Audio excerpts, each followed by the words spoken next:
Most buildings start breaking down the moment they're finished. Materials shrink, crack, trap moisture, and slowly lose strength over time. That's considered normal. Maintenance becomes part of ownership. Repairs become expected. But what if there was a building material that did the opposite? What if instead of weakening, it got stronger every single year? In a quiet region of France, there's a farmhouse that has been standing for over 4 centuries. Not preserved, not restored, simply standing. Its walls haven't deteriorated. They haven't needed structural repair. And what researchers discovered inside those walls challenges almost everything we believe about construction today. Because this building wasn't made from concrete, steel, or modern composites. It was made from a plant. When scientists studied the structure, they found that its walls were built using a mixture of hemp fibers, lime, and water, a material now known as hempcrete. But what makes this material extraordinary isn't just that it lasted hundreds of years. It's what it continues to do even now. The walls regulate internal humidity automatically. They maintain stable temperatures regardless of external conditions. And most importantly, they are still changing,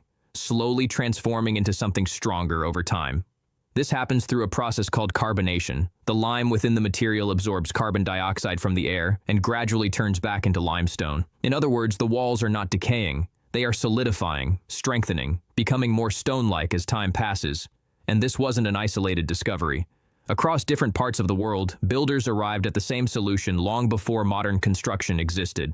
In ancient India, hemp fibers were mixed into lime mortars to prevent cracking. In Japan, traditional plaster systems incorporated plant fibers to improve durability and flexibility. In parts of Europe, similar mixtures were used in bridges and buildings that still stand today. Different cultures, different time periods, but the same underlying principle. So if this material was so effective, why did it disappear? The answer has very little to do with performance. In the early 20th century, industrial systems began to reshape construction. New materials entered the market: steel, Portland cement, synthetic products. These materials could be mass-produced, standardized, and scaled rapidly. At the same time, policies and regulations shifted. Industrial hemp, which had been widely used for centuries, became restricted and eventually removed from mainstream agriculture. This created a gap where knowledge faded, materials disappeared, and building practices changed. Concrete took over as the dominant material. It was strong, consistent, and easy to use within the emerging industrial framework. But it also came with trade-offs: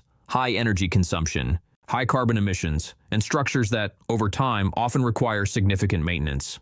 Meanwhile, the older material, hemp mixed with lime, was largely forgotten. But the science didn't disappear. In recent decades, researchers began studying hemp-based construction again, and what they found was difficult to ignore. Compared to conventional materials, hempcrete provides exceptional insulation while also acting as thermal mass. It slows down heat transfer so effectively that temperature changes outside take much longer to affect the interior. This creates a stable indoor environment with far less energy required for heating or cooling. At the same time, the material manages moisture in a way most modern systems struggle to replicate. It can absorb excess humidity when levels rise and release it when the air becomes too dry.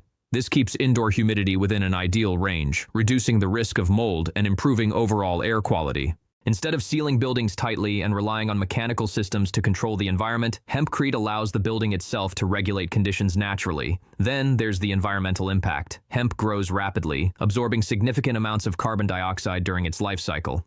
When combined with lime, that carbon becomes locked into the material. As carbonation continues, even more carbon is absorbed. The result is a building material that can actually store more carbon than it produces. But it's important to understand what hempcrete is and what it isn't. It's not a structural material like concrete or steel. It doesn't carry heavy loads. Instead, it works as an infill material within a structural frame, typically made from timber. The frame supports the building, while the hempcrete provides insulation, thermal regulation, and environmental control. And when used together, something interesting happens. The hempcrete protects the timber from moisture and temperature swings, helping extend its lifespan. The entire structure becomes more stable, more durable, and more resilient over time. So if the benefits are so clear, why isn't this material everywhere? Part of the answer lies in how modern construction systems operate. Building codes, financing structures, and industry standards are all designed around familiar materials. Introducing something new, or in this case, something rediscovered, requires testing, approvals, and widespread acceptance. That process takes time. There's also a knowledge gap. Most builders, architects, and inspectors are trained using conventional materials, Hempcrete isn't widely taught, which means fewer professionals are familiar with how to design and build with it. But that is starting to change. In parts of Europe, hempcrete is now an accepted construction method. Thousands of buildings have been completed using it, with consistent results. Energy usage drops significantly, maintenance requirements decrease, indoor comfort improves, and as more projects are completed, confidence in the material continues to grow. In the United States, adoption is slower but increasing. Regulations are beginning to adapt, pilot projects are expanding, and a new generation of builders is starting to explore alternatives to traditional systems. Which brings us to the practical side. Because while this material might sound complex, the process of building with it is surprisingly straightforward. Construction begins with a structural frame, usually timber. This frame defines the shape of the building and carries the load. Once the frame is in place, temporary formwork is installed on both sides of the wall cavity.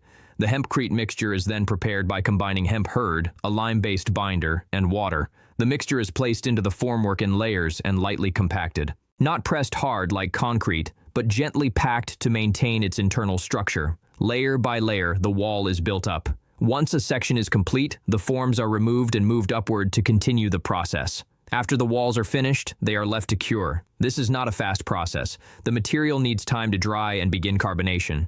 Good airflow is essential during this stage. Over weeks and months, the material hardens and stabilizes. Finally, the walls are finished with a breathable plaster, typically lime-based. This allows moisture to continue moving in and out of the wall without becoming trapped. And that's it. No complex machinery, no synthetic layers, just natural materials working together in a way that has already been proven over centuries. Which brings us back to the beginning, because this isn't just about a different material, it's about a different approach. Modern construction often focuses on control, sealing buildings, managing air mechanically, relying on systems that need constant input. This approach works, but it comes with ongoing costs and dependencies. Hempcrete represents something else. A system that works with natural processes instead of against them. A material that doesn't degrade in the same way. A structure that improves over time instead of slowly failing. For hundreds of years, this knowledge existed quietly in the background. Then it disappeared, not because it stopped working, but because something else took its place. Now, it's returning. And the question is no longer whether it works. The question is whether you continue building the way you've been taught, or start building in a way that lasts. If this changed how you think about construction, subscribe. Because the next system might completely change how you think about your home itself.